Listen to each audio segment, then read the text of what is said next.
Thank you, everyone. It's now 6:30. If we could get ourselves ready.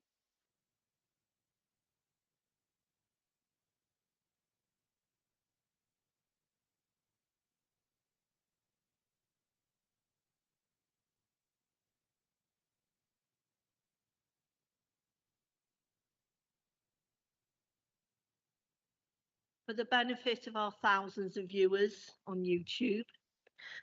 Good evening, I'm Councillor Maureen Cleater, the Chairman of Housing and Community Cohesion Policy Advisory Committee, and I'm pleased to welcome you to this meeting, which obviously, unlike in other places, has not been cancelled. The meeting will be broadcast live and recorded for playback on the Council's YouTube channel. Will anyone else be recording the proceedings? I will ask Councillor Dawes if she attends, because she usually reserves their right if she gets in late. I ask so that people at the meeting will know if this will be happening. If the fire alarm sounds during the meeting, please remain seated, and members of the Democratic Services team will assess the situation and give further instructions on the evacuation of the building if necessary. So, item 1. Are there any apologies? I've had apologies from Councillor Kadaka. Sorry. No other apologies. And substitute members? Councillor Conyard for Councillor Kadka. Thank you, Councillor Conyard. Item 3, urgent items. There are no urgent items that have been notified. And item 4, notification of visiting members. I can see that Councillor Cox is here substituting for Councillor Jeffrey, so thank you. Are there any disclosures by members or officers? Are there any disclosures of lobbying?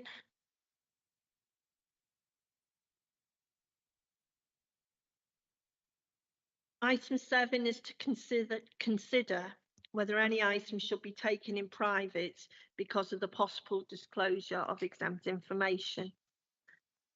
I move that all items be taken in public. However, if members wish to discuss the information contained within the exempt appendices to item 14, Springfield Project Delivery and Investment Plan, it will be necessary to move into closed session due to the likely disclosure of exempt information for the reasons specified, having applied the public interest test. Is that agreed? Thank you. Item 8, which are the minutes of the meeting held on the 11th of March, which is pages 1 to 4. Are there any comments on the accuracy of the minutes? No.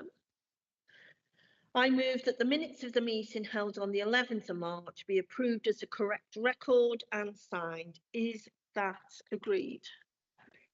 Thank you.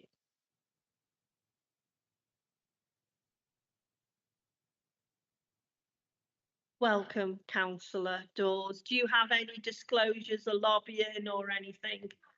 None at all. Do you reserve your right to record the meeting? Thank you very much.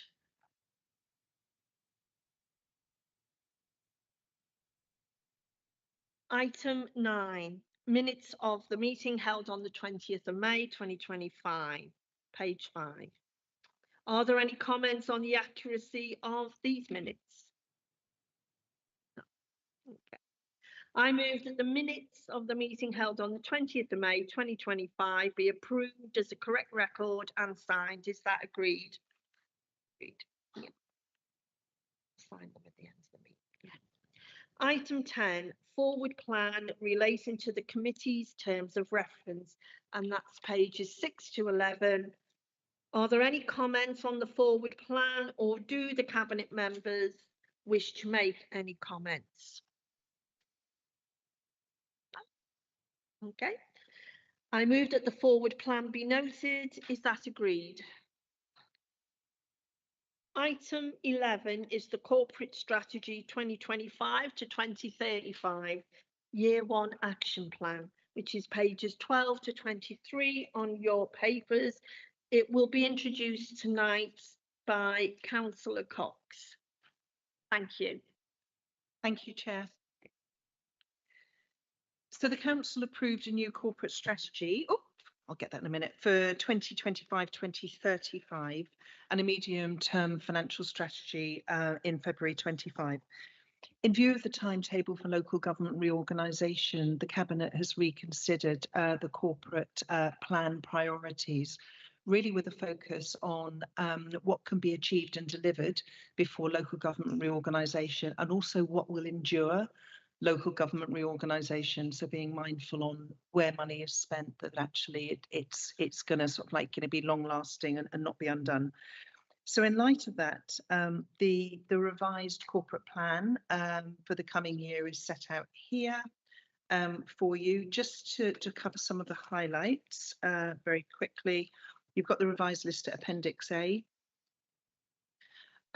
So we have obviously the local government reorganisation itself, for which government has actually allocated a budget to the local authorities to proceed with a business case to form the submission for November. And from that comes the community governance review. So there will be a public information process, and under the community government review, engagement with the parishes and ward councillors regarding what that will look like in the future. We've got a focus on town centre, vibrant town centre, so town centre movement strategy, which will actually become like a footprint, a blueprint that will inform any future integrated transport strategy. That obviously is not within our own remit, but it's important that we know how we want people to be able to move around and move to the town centre. I'm not going to go through each one of these in details, but just some of the highlights. Heritage in the town centre. So you'll see references to that 3 times in the corporate strategy, and hopefully you'll have seen the press release that came out this week regarding a call run by the museum to sort of highlight your personal favourite heritage sites within the town centre and why, which I think would be really, really interesting. We have the Creative Maker Space, which is underway.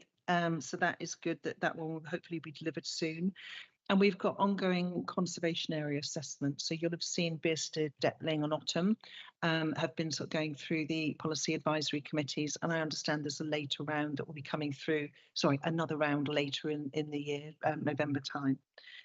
The biodiversity strategies, climate change strategies are well underway. At last week's CTCS pack, we reviewed the high-level summary of that, and we were reminded a couple of times with the questions that behind those summaries are 200 items held within Excel spreadsheets that, so with prioritizations and with impact and with scores that the team are gradually working through to make sure they're delivered in the right order, and again with those tests that I mentioned at the top here.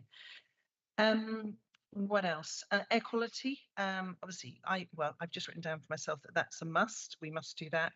And the other one I wanted to call out, very relevant to this policy advisory committee, is the quality of housing, which again is one of the major focuses, whether that be the private rental sector or our own houses, or actually just generally other rented houses. So you'll see reference to that. And the final one I wanted to mention was trying to identify a programme and a plan for a council allocated or a public Gypsy Romany traveller site. Again, important, especially given some of the challenges we see in planning committee. And I think on that, I'll be quiet. Thank you.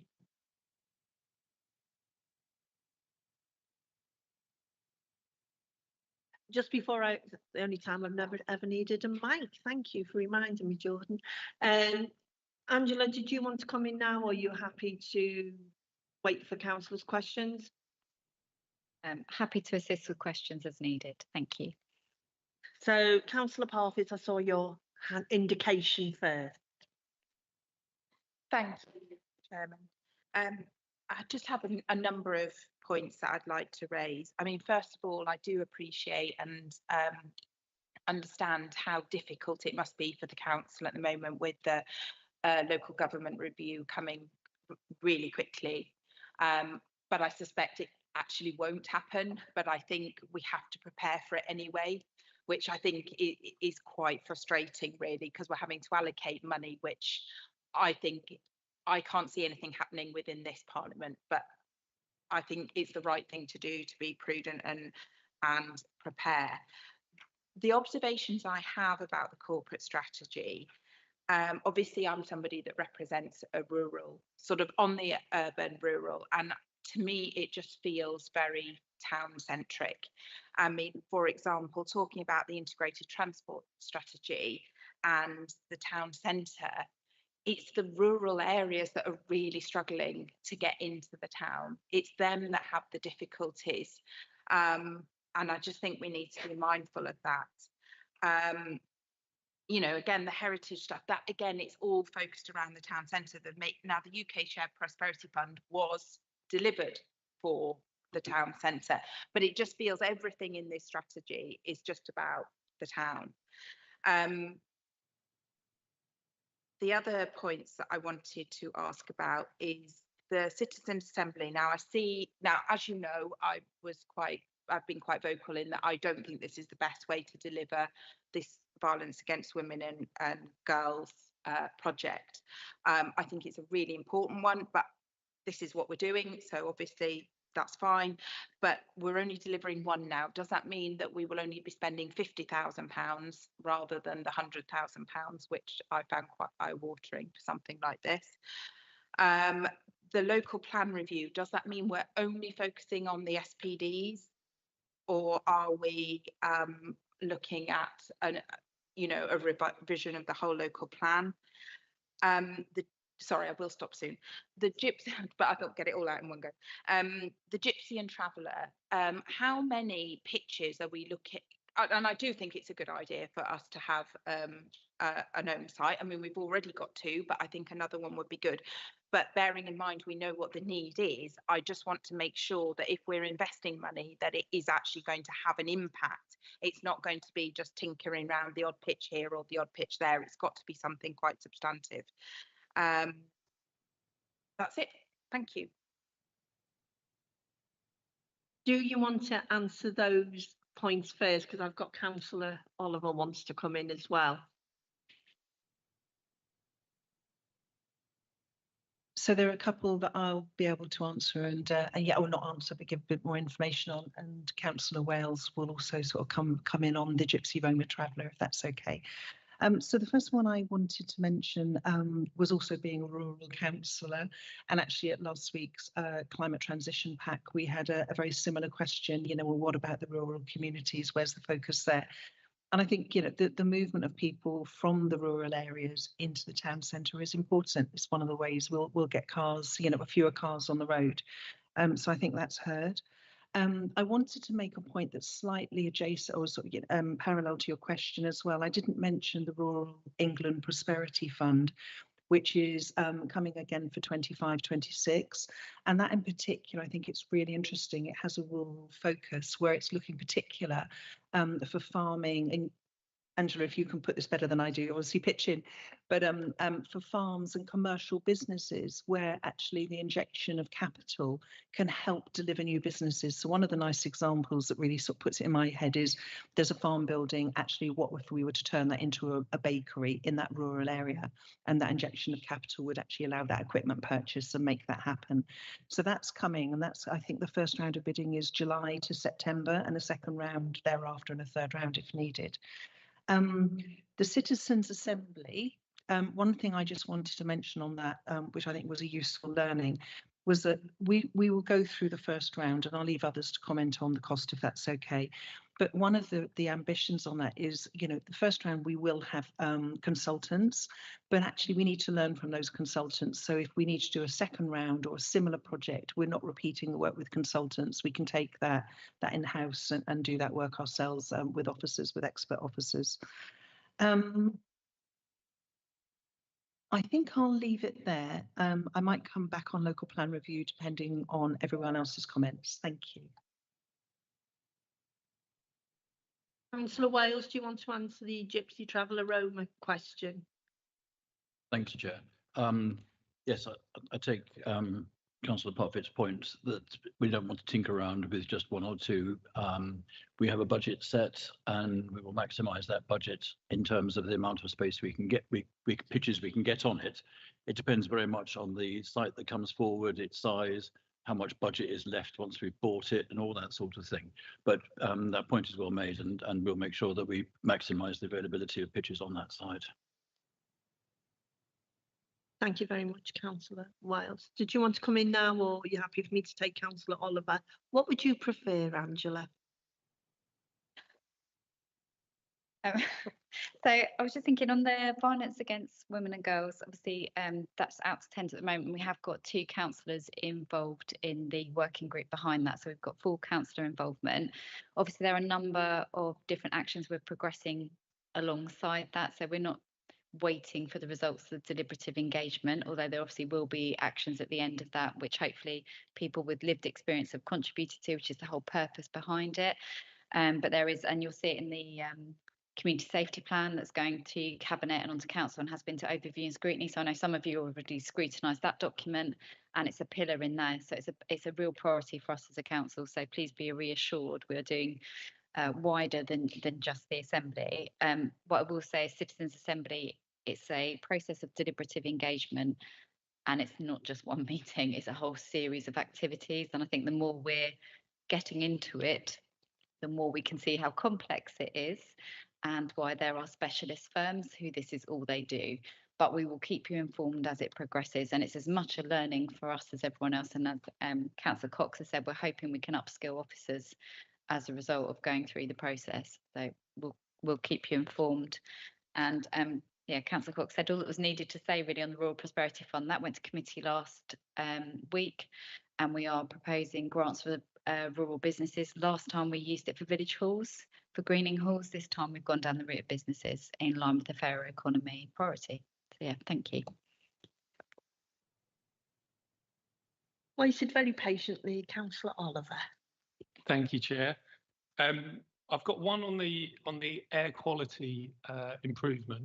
Do we know what the actions are? Can you just give us a brief understanding of what the actions are, what the KPIs are, what's the time frame for improving air quality? And then the second question was on the Citizens Assembly, and just is there a way that we can make the process as transparent as possible?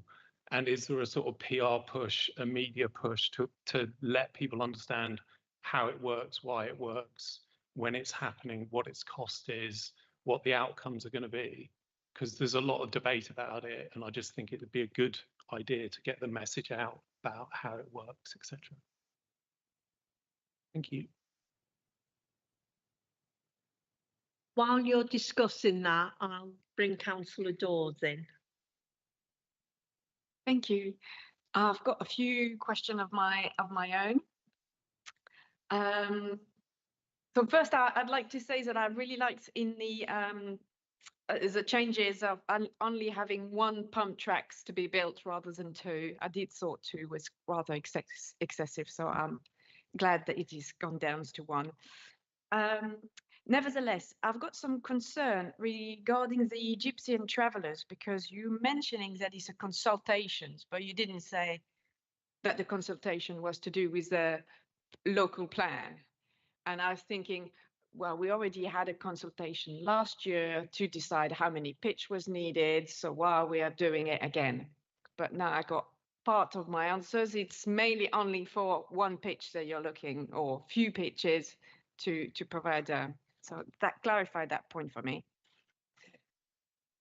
Sorry, can I just clarify that? You're talking about the Gypsy Traveller Roma site, the parcel of land, which is what we're looking to have and we're basically required to have. Yeah. So it's not so much about 1 pitch, it's about what piece of land, and I think that's been part of the DPD that we've been doing as well and consulting widely on. I just wanted to clarify that in my own head before I go off on a tangent. Thank you.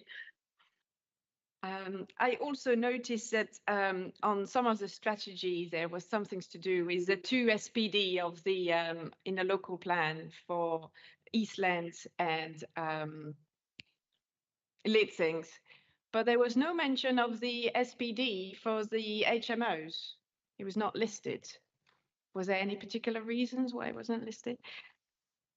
Yeah, and then there was also a questions about the leisure centre facility. You mentioned about improve our current facility. I thought the plan was to actually build a new leisure centre by 2030.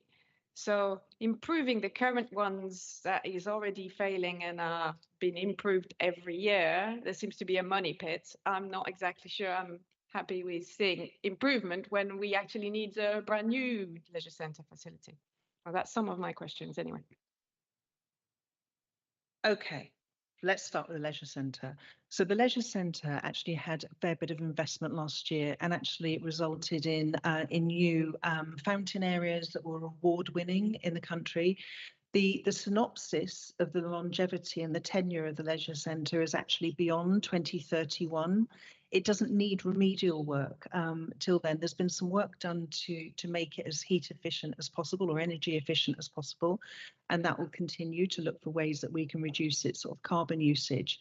But it's not a burning platform, and we do want a compelling. I think we all agree when we sit here and we talk with Councillor Harper as well. We do want a compelling leisure centre.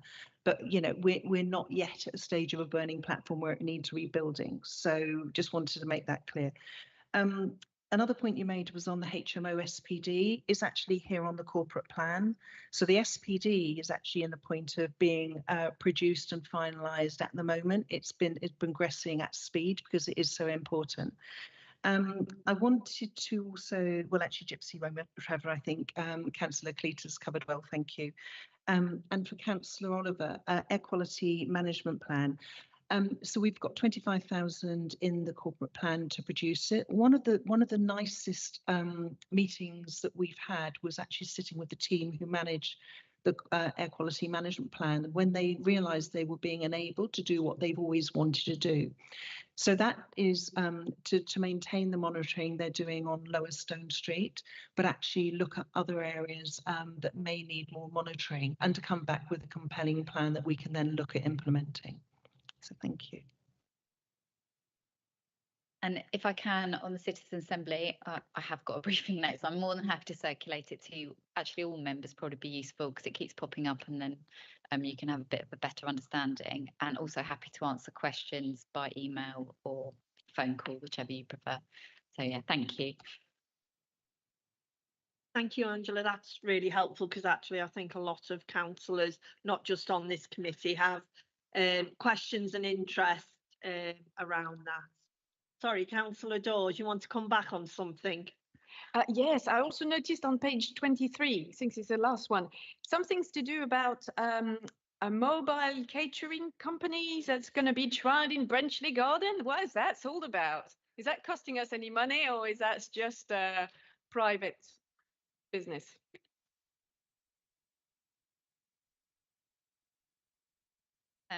I'll take that one. So originally we were looking at what to do in Brenchley Gardens and the I don't know if you call it a kiosk, but there is a building. I know Councillor Nolgi will laugh. There's a small building in there that has been converted for use, but not as a catering unit. We don't know how successful it would be to take that further. I know when the museum were contemplating what they could do, they were looking at options for the museum and could we do some refurbishment there. And there has been money allocated, and that was in the previous iteration of this document. So this is really just been updated to streamline it. So it's actually trialling a mobile catering unit rather than doing a whole load of work to the museum. So it's starting smaller, see how successful it is, because there's quite a few events. There's a lot more footfall in Brenchley Gardens. And so there was a view that it could actually be quite successful. So we're sort of giving it a trial, see if it works. And we'll report back on findings as it progresses. And that's helpful. Just a point of clarification, Angela, then. So if such a thing goes ahead, that will have to go to the licensing committee. Because we have people who are mobile caterers, and I saw one objection going in. I don't know why, because the bloke's had his little coffee cart for years. Goes to licensing. So I'm presuming that's going to be the same for this, or as it's our land, as it were, it's slightly different. I think at the moment it's out to tender, and then as it progresses, we'll take it through the normal process. But I'll check in because it's Mike who's looking after it, so he should be fully aware. But I will speak to him, make sure it's got on board. You know, I just want to Helpful. make sure as a council we're doing things properly. We know No. people have got flag poles without planning permission and that, you know. Thank you.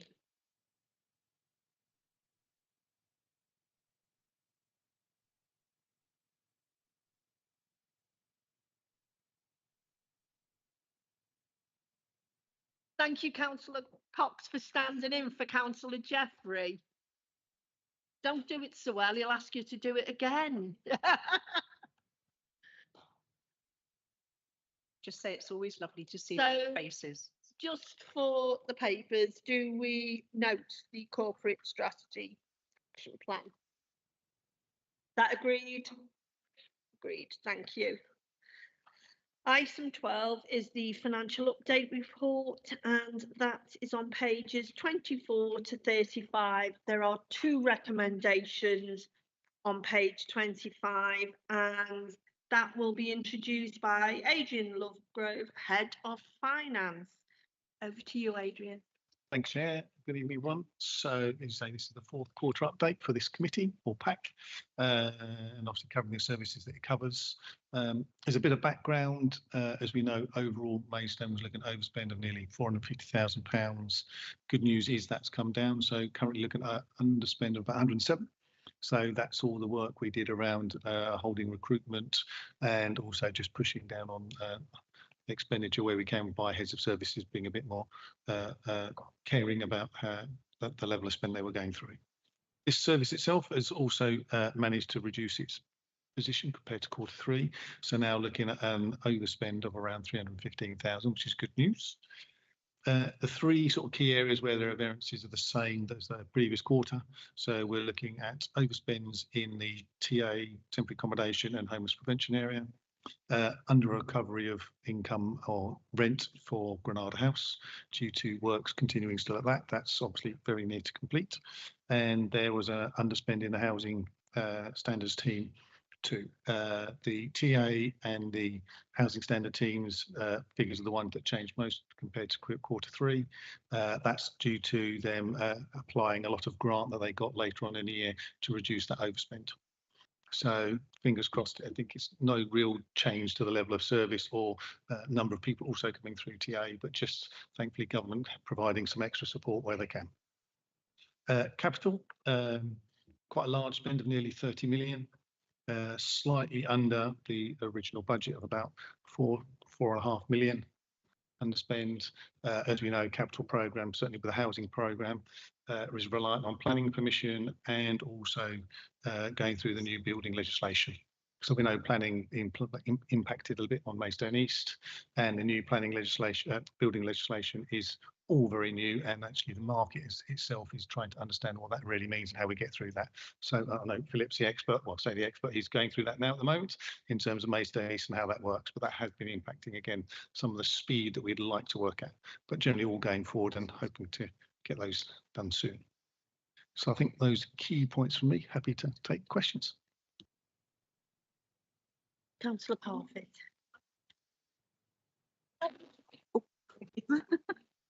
Obviously didn't like my question already. Just for clarification, and I should know the answer to this, but time and it all flies out of your head. Granada House, is that the one that we got funding from KCC to house Ukrainians and Afghans? Yes, that's correct, as far as I know, yes. The gifts that keeps on giving? Yeah, just Ukrainians, yes. And why has it taken longer? Some of the building work has taken longer. There was a particular issue with a wall, which is a very large wall that delayed some of the work. She'll report back to David Burton about that. It's never that hard on homes under the hammer, is it? You know what I mean? What can I say?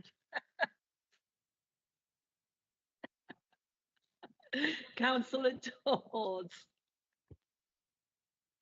All right, on page 32.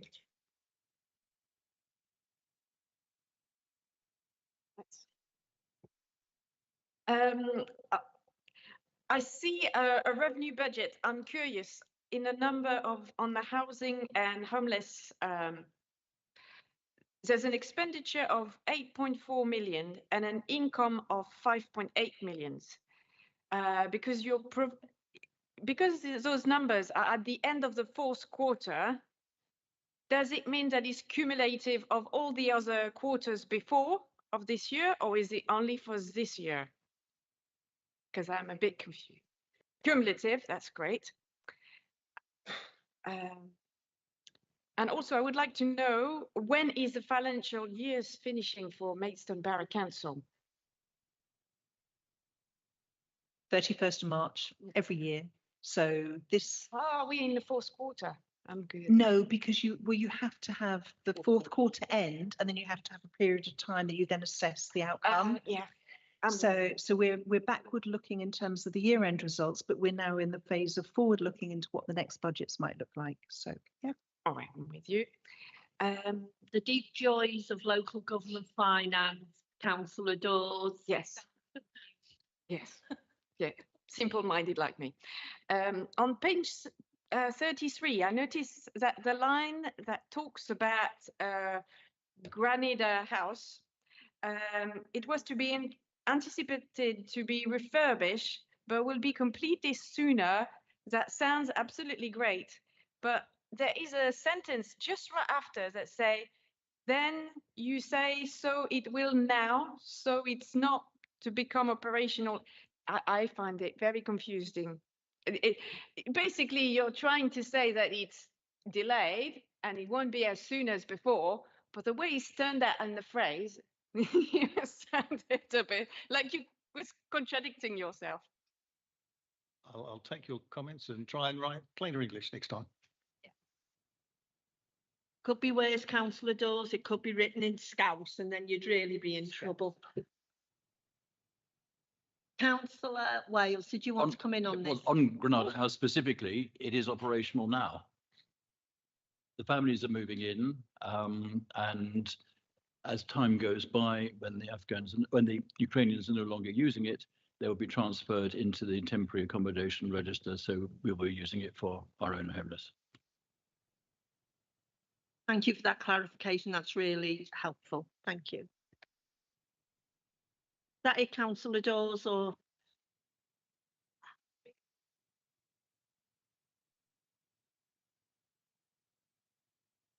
'25, '26. We're in 25 now.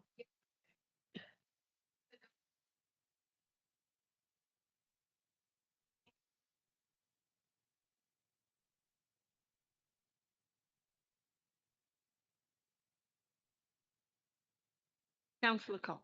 Even though we're writing these reports now, remember they're reporting as at the point in time that was 31st of March 25.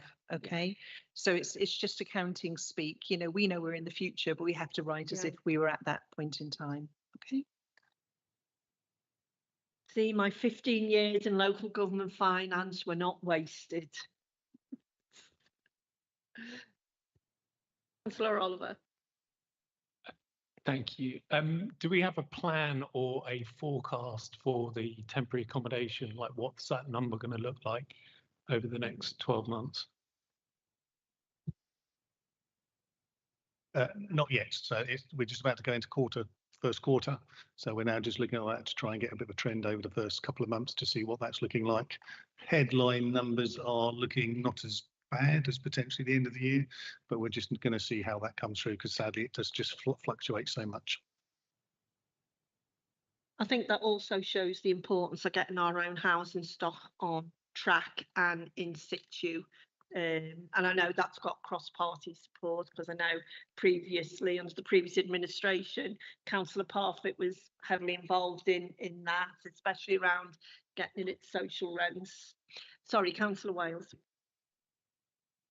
just to say, unfortunately, we don't have any control over those who appear as in front of us as temporarily homeless and needing accommodation. If we knew that, we would be able to budget everything much more easily. It's the one big demand-led item that we have to deal with in a district council. But we are continuing to follow on and take the measures of buying more properties, renting more properties, to get people as soon as possible out of cheap hotels and one room between 6 families and so on, or one kitchen between 6 families, and kids nowhere to do their homework in hotels outside the borough. So once we do get more properties, we're taking the ones off the bottom of that list first and getting them out of frankly, although it's not fit really for human habitation. Councillor Cox. Yeah, I just wanted to add to that. So when this budget was set, obviously it was based on whatever assumptions at the time whoever set the budget felt were right. I don't know if any of you remember sitting here in Q1 of when we looked at Q1 for results or outturn of this budget, and actually just how much the results had varied just after 3 months. We were in budget setting phase at that point for the current year, the one we're in today, and very much it was an input into that budget. Actually, what had we learned from that first quarter and the second quarter? I think we still had capability of looking at when we were forming the budgets, and what should we be putting into the budget that we're in today.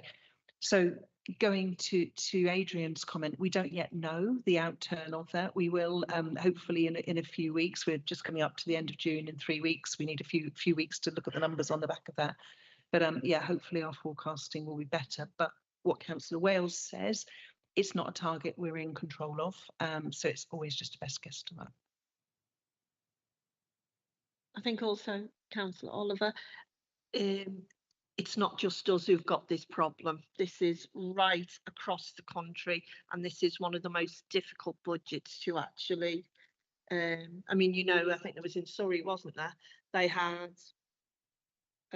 sinkhole appeared, and all of a sudden a whole block of flats, Folkestone, a block of flats went on fire. All of a sudden people need it. There's so much that can go wrong, as well as the normal people being served Section 21s and notices seeking possession.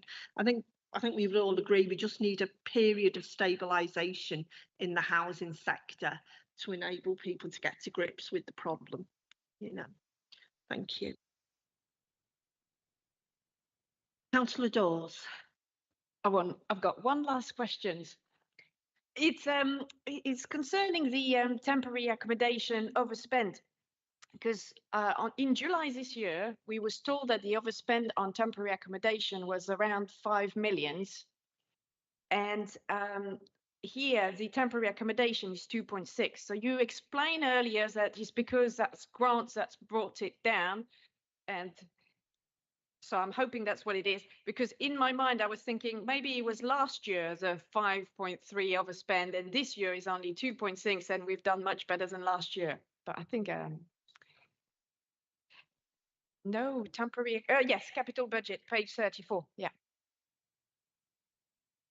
So the broad reason for the overspend in that particular year is just the number of purchases they've had. So they purchased more than they thought they were going to be able to. So the original plan was to do 80 over 3 years. They then brought that down to 2 years because obviously just because of the demand of that. So Philip's team have been working hard to do that. So they delivered, I think, 48 as it was in that year. So since spent slightly more than we originally had planned. So that's why there's a small overspend in that period. Partly because they had underachieved slightly in the prior year. So overall, they delivered their 80, or subject to a couple of legal changes, because obviously it takes quite a long way to go through the legal process. And we have another 80 coming over the next 3 years. I'm sorry, I was still talking about temporary accommodation there. Yes. You get me lost. So we're buying properties because then you can take people out of nightly paid and put them in our own accommodation, which is far, far cheaper and better. Councillor Cox. Yeah, I thought it might just be worthwhile stepping back. So there are two effectively accounting lines on temporary accommodation. One is when people become homeless and there's an emergency, and that becomes a cost to us. So that's what you see on the revenue budget. So, you know, in an ideal world, that wouldn't be a cost, it would be a surplus, because, you know, we didn't have as much demand as we'd allowed for. The second number is Mr. Lovegrove was discussing there, which is what's our response to homelessness? Well, actually, one of them is to build more properties that can accommodate people in that situation, and that's the capital budget. So capital is used to build, and effectively, and the revenue is the cost or revenue. Okay. Councillor Cox. I see no other. Can we agree the financial fourth quarter financial update report? Is that agreed? Thank you. Item 13 is the revisions to the covert surveillance and access to communications data policy and guidance notes, all under one breath. Pages 36 to 67, and the one recommendation is on page 37, and that will be introduced by Councillor Nagy.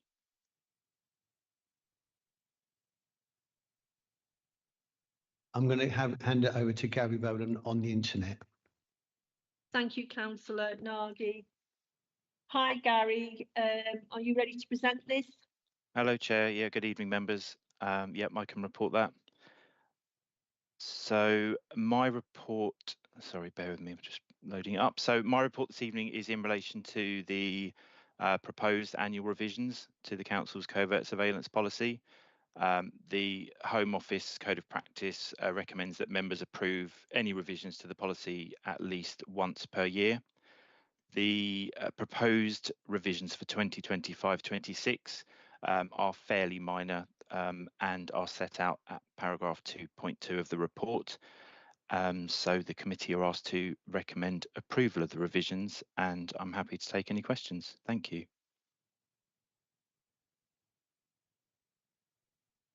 Do we have any questions at all on this? Councillor Conyard. Thank you, Chair. Given the two changes are purely just positional with who's taking control of them, can I move as per the papers? I didn't quite catch that. It's the aircon. I'm very sorry, I'll speak up.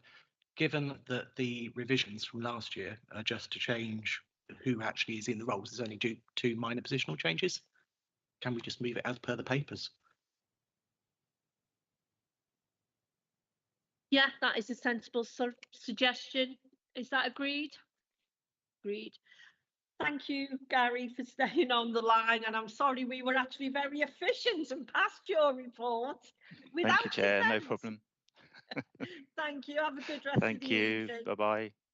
Bye.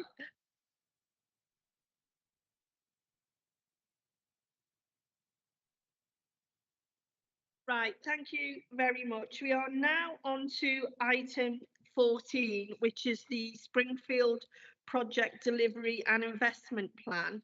It'll be introduced by Councillor Wales, the Cabinet Member for Housing and Homelessness. I will make the point now, in open session, you can ask the questions on the white papers. If you need to ask questions on the yellow papers, then we will have to go into private session. So that's just, if you're going to ask any questions, can you let me know what it is that you want to ask the questions on, and preferably ask all the ones on the white papers first. And if you want to hang fire, if you like, on any questions on the yellow, we'll deal with them then. Otherwise, as I badly chaired a previous meeting, we'll be in and out of private session. So, Councillor Wales, thank you very much for being so patient. Thank you, Chair.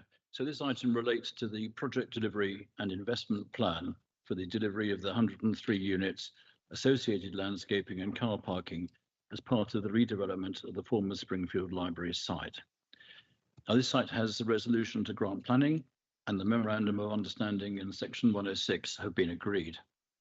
But this report covers the next stage, That's all gone through cabinet and through PAC. And this report covers the next stage, which is the procurement process, time frame, and proposed tenure mix of the development, which we plan to be delivered as 100% social rented. The report covers the two-stage procurement process, design stage and work stage, taking into account the new requirements to achieve sign-off on the drawings from the building safety regulator. And this is because the buildings are of a sufficient height that they need to. And currently this is estimated at around 8 months. But obviously no one wants a second Grenfell, so I'm very happy to be doing that. But it does add an extra delay in the process. And that was prior to the commencement of any works. The report and appendices also provide anticipated costings for both the design stage element and the proposed works cost. Funding sources have been identified, and the level of funding required from each source is highlighted in the various appendices. But as the chair said, if you want to ask questions on those, then we'll take those in closed session. But as an additional note, and this is the most aggravating at the moment, for those buffoons who keep propagating on social media that the properties are being filled with Lewisham people, including Golding Homes ones. Apparently Cambridge Crescent is being bought by Lewisham, is going to be full of Lewisham people. These are local homes and going into Maidstone property holdings, so owned by Maidstone Council, and local homes for local people. I don't know whether I heard that before, but I can't emphasize enough, local homes for local people. And if you want to ask more technical questions, then I'm sure Philip Morris will be more than happy to answer them. Yeah, thank you very much, Councillor Wales. And you, like others who sit on this committee, are fed up. If Lewisham had as much money as people on Maidstone Matters think they have, they wouldn't have a housing crisis. Because according to Maidstone Matters, anything that's getting built in Maidstone has been bought by Lewisham. I'm sure our fellow councillors on Lewisham would love to be awash with so much money, but I'd just like to reiterate, these are local houses for local people, and I don't know how we can be more clearer than that. Do we have any questions? Councillor Parfitt, because I know this is a project that was close to your heart. Thank you. I suppose I just want to ask a question around the risks, because I know this is a difficult site. It's a very challenging site, and it's not a commercially viable site. So I think anything we can do with it, I think, has got to be a positive thing. And I know it's not easy. What I'm a little bit concerned about is in the current climate is securing a contractor. How big a risk is that? Because I notice point number 3, failure to secure the brownfield infrastructure levy grants. It's referred to as a shovel-ready scheme. I wouldn't really call it shovel-ready. It's got planning permission, but there isn't a contractor in place. And with the number of contractors in the market that are pulling out, sitting back, I just wonder how big a risk that is to the council. Thank you. Mr. Morris, if you'd like to answer that one. Yes, thanks, Councillor Parfitt-Reid. So the next stage, obviously subject to the decision that's made by yourselves and Cabinet, would be to go out to tender. And at that stage, we would then know whether the assumptions that were made on the build costs and the costs in the plan would be supported or not. There is a recommendation, obviously, in this report to say that, well, following going to tender, once the figures have come back in, if there's any variation, then we will obviously come back to Cabinet and seek further approval. If we can't get, obviously, the other funding that we talk about, then we don't proceed, we don't move forwards.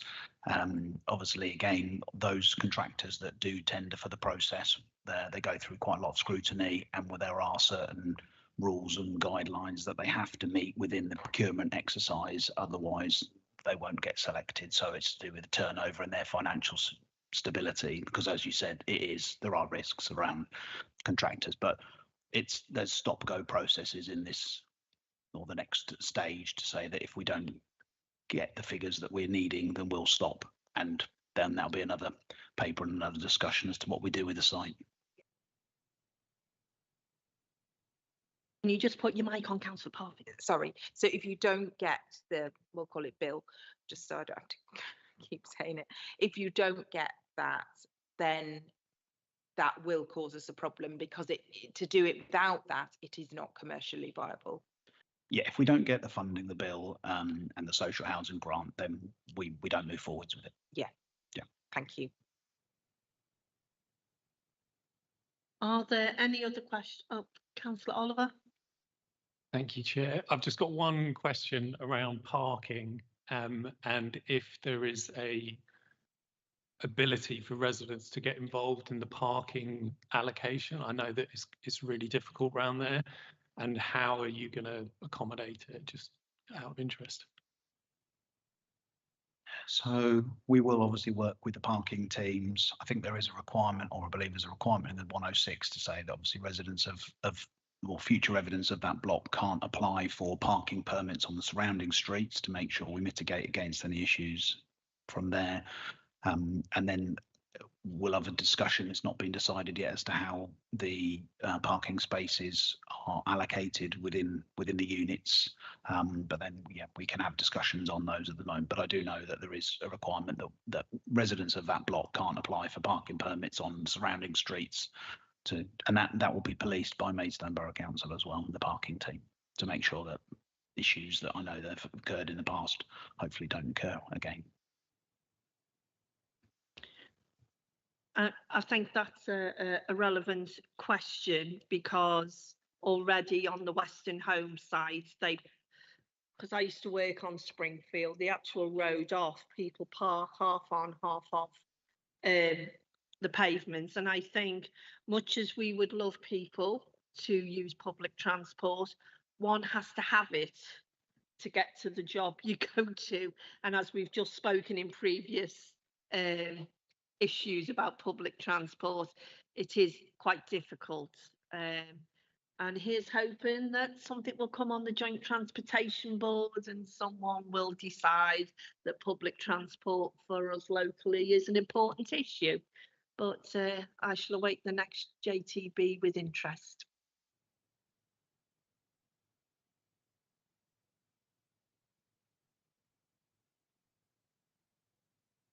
Right. Sorry, just 1 second.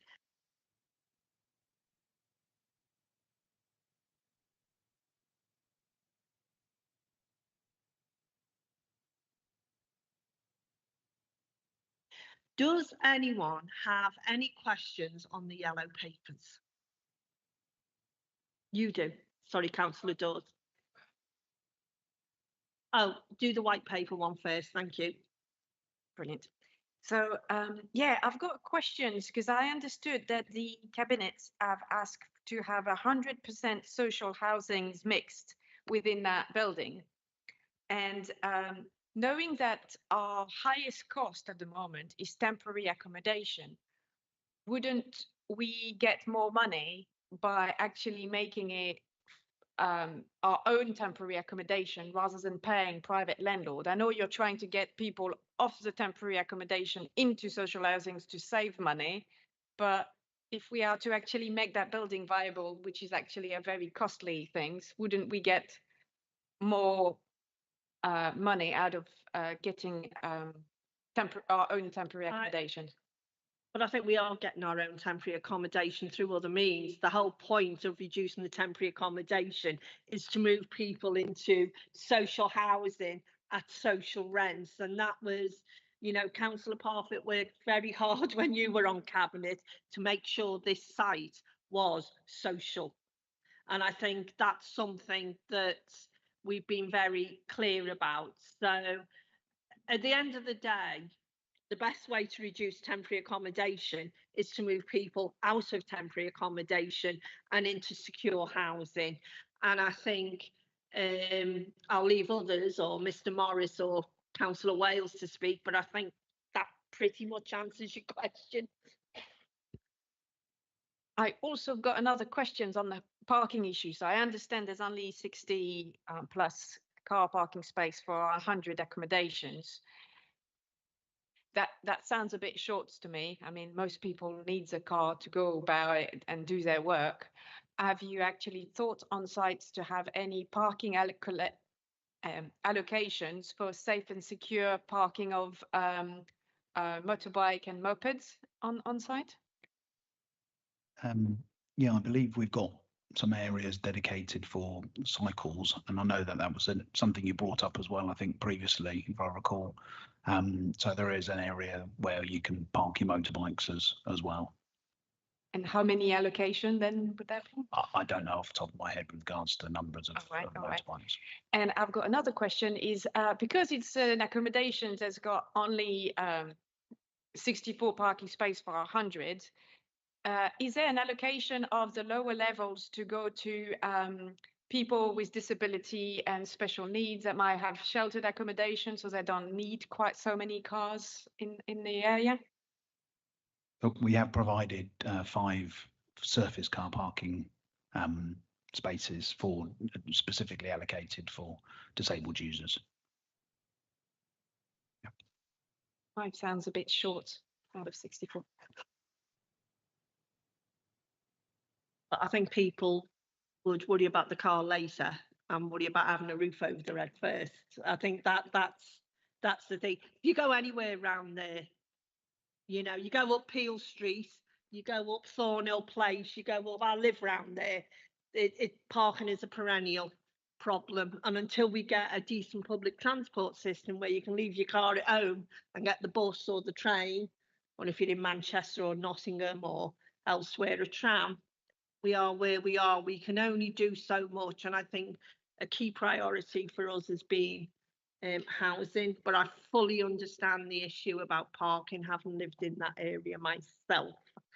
And I'm sure that Councillor Thompson will be on board at letting us know what the local residents think. Thank you, Councillor Dawes. So, are we all right on the white paper now? Right, I am now moving, hang on, I've got to say my bit now. I move that the public be excluded from the meeting for item 14, Springfield Project Delivery and Investment Plan, due to the likely disclosure of exempt information for the reasons specified, having applied the public interest test. Is that seconded? Is that agreed? Thank you. Just wait till we do the technology.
while Jordan works his magic on the thousands of people on our YouTube channel. One of these days it will surprise us, and there will be. Yeah. Right, so thank you very much. That was a useful conversation, debate on all of this. So this report asks the Housing Community Cohesion Policy Advisory Committee to consider the following recommendations. Are those recommendations, which are on page 69, agreed? Agreed. Thank you very much. And that is now the end of business for today, and I now declare this meeting closed. To all our viewers in Lewisham.